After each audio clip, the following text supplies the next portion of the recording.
오늘은 여기서 이성의 대뇌와 감정의 변연계에 대해서 조금 깊게 설명을 하겠습니다. 왜냐하면은 이 대뇌랑 변연계가 한 방향으로 가지 못하고 동떨어지게 되면 거기서부터 마음이 힘들고 이 무기력증이 시작되기 때문이거든요. 음, 안녕하세요. 한방의 뇌과학입니다. 시그니처 포즈를 취해봤습니다. 사촌 동생이 유튜브를 보고 이런 좀 모션을 취하면 좋겠다고 조언을 해줘가지고 오늘 한번 처음 해봤는데 어색한지 모르겠네요. 오늘은 우리가 마음이 힘들 때 어떻게 이겨낼 수 있는지에 대해 이야기해 보려고 합니다. 뇌과학적으로요. 일반적으로 무기력증으로 시작을 하죠. 그래서 우울증이나 불안증으로 이 증상이 심해져서 고생하시는 분들을 많이 봤습니다.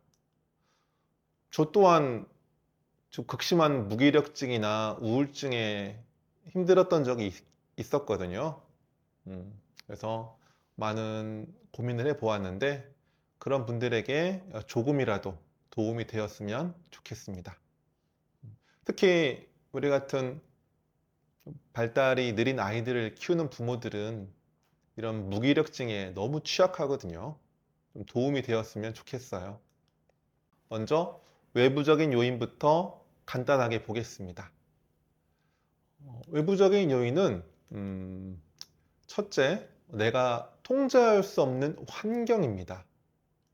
예전에 코로나와 같은 자연재해는 우리가 스스로 바꿀 수 없는 상황들이 있죠.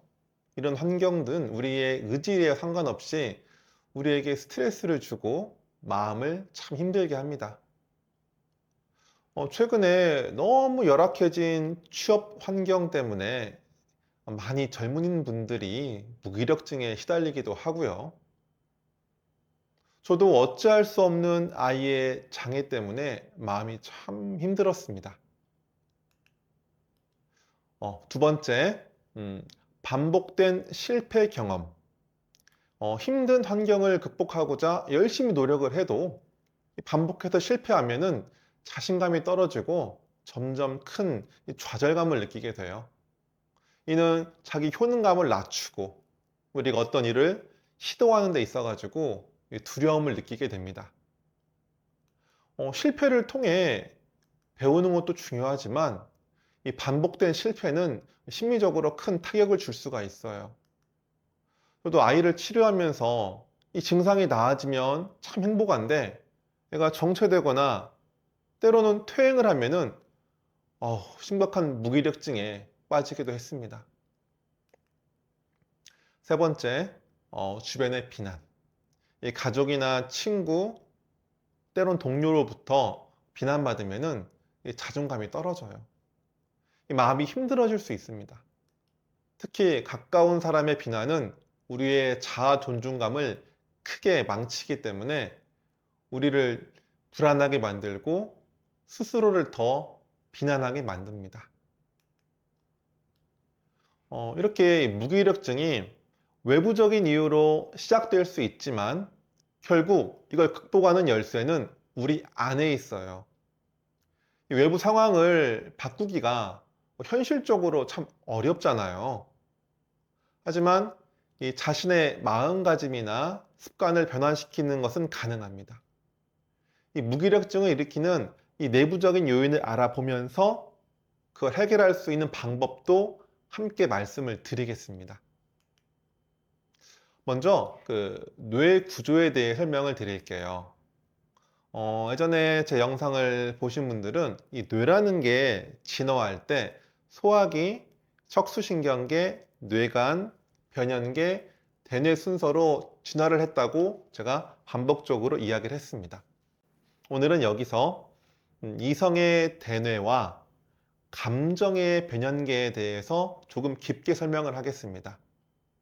왜냐하면은 이 대뇌랑 변연계가 한 방향으로 가지 못하고 동떨어지게 되면 거기서부터 마음이 힘들고 무기력증이 시작되기 때문이거든요. 이 대뇌를 봤을 때 이 대뇌의 핵심은 안쪽에 있는데 이 전전두엽이에요. 이 전전두엽은 목표를 정하고 이를 이루기 위해서 계획을 세우고 그리고 여기에 집중하는 역할을 합니다. 또한 이 감정을 조절하고 통제하는 역할도 맡고 있고요. 그리고 우리가 사람이 사회적으로 지켜야 할 선을 지킬 수 있게 해주는 것도 이 전전두엽의 핵심 기능이죠. 그리고 다음에 이 변연계. 이 변연계의 핵심 기관은요, 편도체예요. 이 편도체가 두려움이라는 감정을 가장 기반으로 해가지고 여러 다양한 감정을 만들어냅니다. 특히 위협적인 상황에 빠르게 두려움을 느껴가지고 생존에 필요한 행동을 하게 하죠. 이 편도체와 전전두엽은 상호작용을 하면서 감정 조절을 합니다.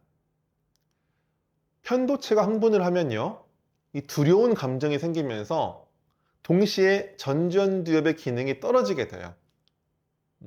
지금까지 전전두엽과 편도체, 대뇌와 그리고 변연계에 대해 한번 간단히 말씀드렸는데 이걸 정리해 보면은 대뇌의 전전두엽은 이성, 변연계의 편도체는 감정, 그 다음에 대뇌는 해야 하는 것, 그리고 변연계는 하고 싶은 것.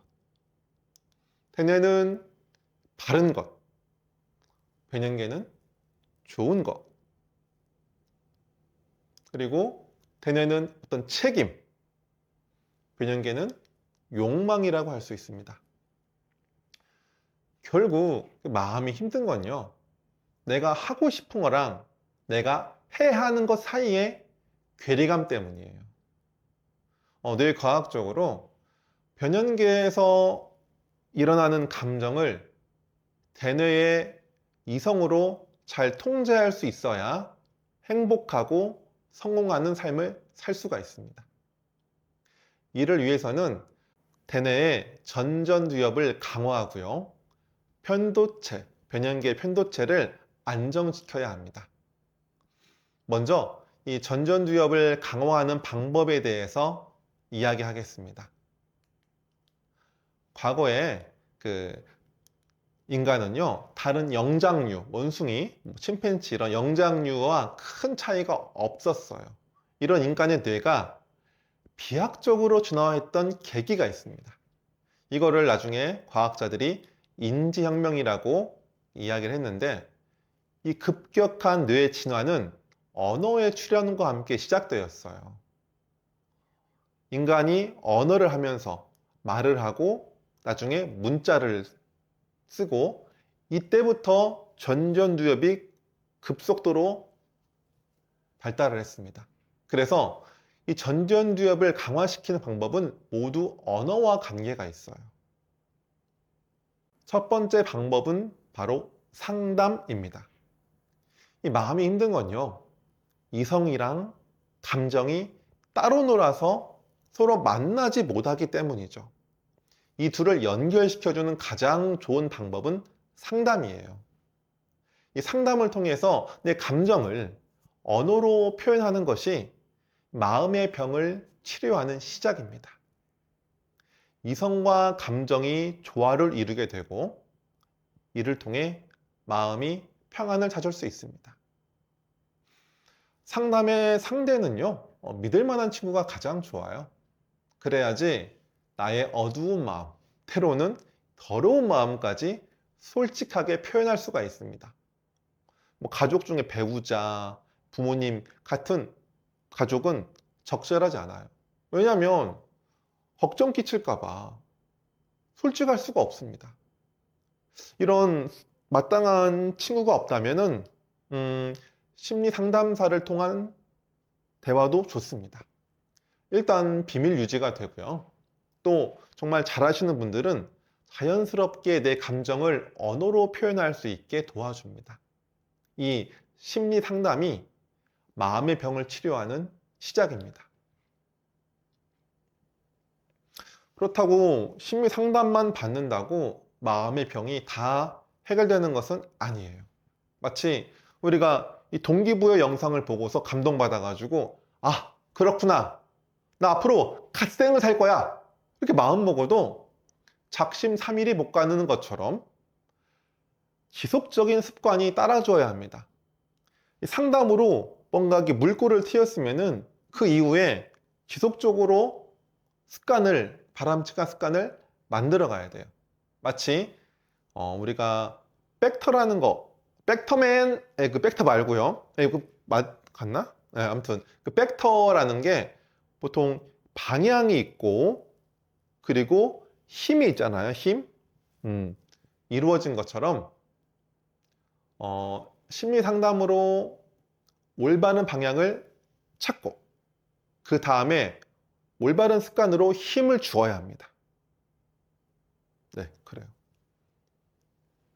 그리고 그 방법은 언어나 문자로 아무튼 언어나 문자로 표현하는 겁니다. 뭐가 있을까요? 또 시크릿에서 얘기하는 게 긍정 확언, 종교에서 얘기하는 건 기도, 그리고 어떤 감사 일기, 또 다이어리 쓰기가 있습니다. 긍정적인 언어를 통해서요, 이 전두엽을 활성화시킬 수가 있어요. 매일 아침, 나는 오늘 정말 의미 있는 하루를 보낼 거야. 나는 모든 도전에 맞설 수 있는 힘이 있다. 이 긍정적인 확언을 하면 좋습니다. 시크릿 끌어당김의 법칙에 대해서 여러 논란이 있기도 하고 호불호가 있기도 하지만 최소한 긍정 확언은 뇌과학적으로 의미 있는 행위예요. 그리고 자신에게 힘이 되는 기도를 통해 하루를 시작하는 것도 좋은 방법입니다. 신앙을 떠나서 기독교를 믿든 불교를 믿든 종교가 없든 상관없어요. 나만의 기도문을 천천히 만들어가는 것도 좋습니다. 제 기도문을 저도 오랜 기간 동안 완성을 했거든요. 혹시 참고하시라고 한번 댓글에 하나 영상을 따로 찍을까? 아무튼 올리도록 하겠습니다. 그리고 감사일기를 쓰면서 생각과 감정을 정리하고 정말 감사한 일들을 기록하면서 마음의 평안을 찾을 수 있게 도와줍니다. 그리고 다이어리를 활용해서 이 작은 성공을 기록해 나가며 이 성취감을 느끼는 것이 중요합니다. 이를 통해 자신감이 상승하고 더 큰 목표를 향해 나아갈 수 있는 힘을 얻게 되죠. 올바른 습관을 만들고 성취감 높이는 제가 개발한 다이어리 쓰기 비결이 있거든요. 나중에 한번 노하우를 한번 영상으로 한번 만들고 싶어요. 네. 그리고 그 세 번째 방법은 독서입니다. 문자, 글을 통해서 새로운 지식과 경험을 통해 이성을 강화합니다. 독서는요, 우리 사고력을 높여주고 다양한 관점을 통해 문제를 해결할 수 있는 능력을 키워줍니다. 이게 우리의 전두엽을 자극해서 더 나은 결정을 내릴 수 있게 도와주죠. 이렇게 그 언어를 통해서 이 대뇌 전두엽을 강화시키는 것을 몇 가지 알아봤습니다. 그런데요, 제가 그동안 질병을 많이 치료하면서 깨달은 게 있어요. 뭐냐면 몸에 어떤 좋은 것을 하는 것보다 몸에 안 좋은 것을 안 하는 것이 10배는 더 중요합니다. 마치 이런 게 있잖아요. 10명의 친구를 사귀는 것보다 1명의 적을 만들지 않는 것이 인생에서 더 중요한 것처럼 대뇌에 좋은 것을 하는 것보다 나쁜 것을 안 하는 것이 더 중요합니다. 이게 대뇌의 전두엽의 힘을 악화시키는 건 바로